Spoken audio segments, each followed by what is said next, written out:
जो दफ़ा 377 के तहत हमें सेफगार्ड मुहैया था,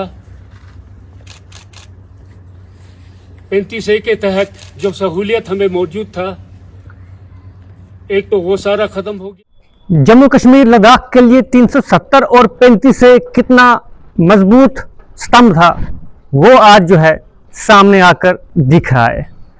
लद्दाख में कल एक प्रेस कॉन्फ्रेंस होती है ले अपेक्स बॉडी की तरफ से, जिसमें कुछ बातें जो हैं सामने आती, जिनमें से 370 है, 35A है, जिसमें वो कहते हैं 2019 से पहले हम जम्मू कश्मीर के साथ थे और तब हमें 370 और 35A का बहुत ज़्यादा फ़ायदा था, क्योंकि हमारा जितना भी एरिया है, जितनी भी नौकरियां हैं, जितनी भी ज़मीन है, वो सब जो है सिक्योर थी।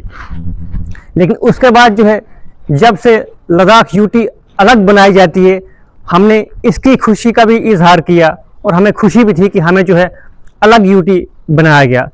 लेकिन उसी समय से हमारी 4 मांगे थी, जिनके ऊपर हमने सेंट्रल गवर्नमेंट से गुहार लगाई थी कि हमारी 4 मांगे जो हैं पूरी की जाएं। एक सबसे नंबर 1 पर 6 शेड्यूल, दूसरा स्टेटहुड, तीसरा PSC, चौथा जो वहाँ पर जो है 2 पार्लियामेंट्री सीट्स। ये मांग जो है हम 2019 से लेके 2025 तक अभी तक मांग रहे हैं। ये सब कुछ कल प्रेस कॉन्फ्रेंस में हुआ, जो कि आपने देखा भी होगा और सोशल मीडिया पर ये वीडियो जो है वायरल हो रही है, जिसमें वो 35A और 370 को लेकर जो है अपनी पूरी बात रख रहे हैं, जिसमें वो ये कह रहे हैं कि क्या 24 सितंबर से पहले लद्दाख के लोग एंटी नेशनल थे, क्योंकि अब ये इल्ज़ाम जो है लद्दाख के ऊपर लग रहे हैं कि वहाँ के लोग भी जो है एंटी नेशनल हैं। और वो इस प्रेस ब्रीफ में ये भी कहते हैं कि जो लेफ्टिनेंट गवर्नर है कविंदर गुप्ता, उनका कहना है कि इसमें जो है डोडा के लोग भी जो हैं शामिल है। उसके बाद जो है DGP अपनी प्रेस कॉन्फ्रेंस देते हैं, जिसमें उनका भी कहना है कि जो वहाँ के लोग हैं वो पाकिस्तान के साथ कहीं ना कहीं कुछ लोग जो हैं जुड़े हुए हैं। ये उनकी प्रेस वार्ता में, जो कि मैंने वहाँ से कुछ मोटे मोटे शब्द चुनकर आपके सामने रखे हैं। लेकिन अब वो चाहते हैं कि एक जुडिशियल इंक्वायरी होनी चाहिए, पता लगना चाहिए कौन एंटी नेशनल है और कौन नहीं है। उनका कहना है कि सोनम वांगचुक जो सोशल एक्टिविस्ट है, उनके ऊपर जो है NSA लगाया गया है, कि 24 सितंबर 2025 से पहले उनके ऊपर NSA नहीं लगाया जा सकता था। अगर जो उनके ऊपर इल्ज़ाम लग रहे हैं एंटी नेशनल के, वो पहले भी तो लग सकते थे। ये सब कुछ पहले क्यों नहीं हुआ? ये सब कुछ एक ही दिन में कैसे हुआ? और वो कहते हैं हमारे यहाँ के लोग जो हैं बड़े शांतिपूर्ण और सद्भाव वाले लोग हैं, यानी कि बहुत अच्छे लोग हैं, जिनके ऊपर गोलियां चलाई गई, जिनको सिर में गोली लगी, जिनको कहीं पर भी गोली लगी। ये सब कुछ उस अपेक्स बॉडी में जो कल प्रेस कॉन्फ्रेंस हुई उसमें उन्होंने कहा है। और वो मांग करते हैं कि एक जुडिशियल इंक्वायरी जो है होनी चाहिए। और जो 6 अक्टूबर को MHA के साथ इनकी मीटिंग होनी थी मुद्दों को लेके, वो उससे साफ इनकार करते हैं। यानी कि 6 अक्टूबर 2025 को जो meeting ministry of home affairs के साथ होने वाली थी, वो उसमें शामिल नहीं होंगे जब तक लद्दाख में माहौल ठीक नहीं होता है। माहौल इन द सेंस कर्फ्यू जो है ख़त्म नहीं होता है, इंटरनेट सर्विस जो है बहाल नहीं होती, यानी कि शांति जो है दोबारा फिर से बहाल नहीं होती है।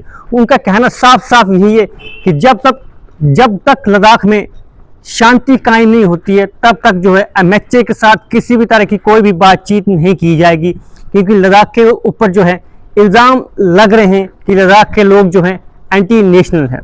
और आपको भी पता है कि लद्दाख के लोग जो हैं एंटी नेशनल है या नहीं है, क्योंकि वो जो जब से देश आज़ाद हुआ है तब से लद्दाख के लोग जो हैं भारत के साथ रहे हैं और उन्होंने 71 का युद्ध में भी साथ दिया है। यानी कि जो भी युद्ध हुआ है वो हर जगह जो है साथ हैं, क्योंकि ये एक बॉर्डर एरिया है। और वहाँ के लोग जो हैं बहुत अच्छे हैं, बहुत मीठे हैं, क्योंकि हम भी वहाँ पर गए हुए हैं और हमने भी ये बहुत अच्छे तरीके से देखा हुआ है। किसी में भी कोई गुस्सा नहीं है, किसी में कोई नाराज़गी नहीं है। लेकिन अपने जो 4 मुद्दे हैं उनको लेके जो हैं वो सीरियस हैं। 2019 से लेके 2025 तक अभी भी उन्हीं मुद्दों पर वो अड़े हैं। उनका एक ही कहना है, एक ही बात कहनी है कि अगर उनके ऊपर आपको NSA लगाना था वो आप पहले भी लगा सकते थे। आज ही आपको 24 सितंबर के दिन कैसे याद आता है कि आज ही उनके ऊपर जो है इल्ज़ाम, संगीन इल्ज़ाम जो है लग रहे हैं, क्या उससे पहले नहीं लग सकते थे? लेकिन उनका कहना है कि 35A और 370 जो है बहुत सही था, बहुत अच्छा था, हमारी ज़मीनें जो थी सिक्योर थी, हमारी नौकरियां जो थी सिक्योर थी, हमारा रोज़गार जो था वो सब कुछ सिक्योर था। लेकिन अब कुछ भी सिक्योर नहीं है, इसीलिए वो अपनी मांगों पर अभी भी अड़े हैं। 6 शेड्यूल को लेके, स्टेटहुड को लेके, नौकरी को लेके, पार्लियामेंट्री सीट्स को लेके। क्योंकि जब आप लद्दाख जाते हो, ले जाते हो, कारगिल जाते हो, कारगिल से ले जाने में आपको लगभग पूरा दिन लग जाता है, और किसी और जगह में अगर आपको जाना हो, किसी और इलाके में जाना हो, तो वहाँ पर आपको 4 से 5 घंटे लग जाते हैं। क्योंकि रास्ते में आपको इतनी ज़्यादा मुसीबतों का सामना करना पड़ता है। रास्ते में आपको पानी का गिलास नहीं मिल सकता है, खाने पीने की सुविधा नहीं मिल सकती है। इसलिए वहाँ पर कुछ ऐसी बहुत बड़ी बड़ी चीज़ें हैं, बहुत बड़ी बड़ी परेशानियाँ हैं जो आपको वहाँ पर जाके ही समझ में आएंगी। लेकिन फिलहाल ये लेह अपेक्स बॉडी की तरफ से कल प्रेस कॉन्फ्रेंस की गई, जिसमें 35 और 370 को लेकर बड़ी बात रखी गई कि हम इसके साथ ही अच्छे थे। लेकिन हम साथ में मांग भी करते हैं कि जुडिशल इंक्वायरी भी होनी चाहिए, और जो लद्दाख के ऊपर संगीन इल्ज़ाम लग रहे हैं वो उनसे हम जो है बरी हो जाएं।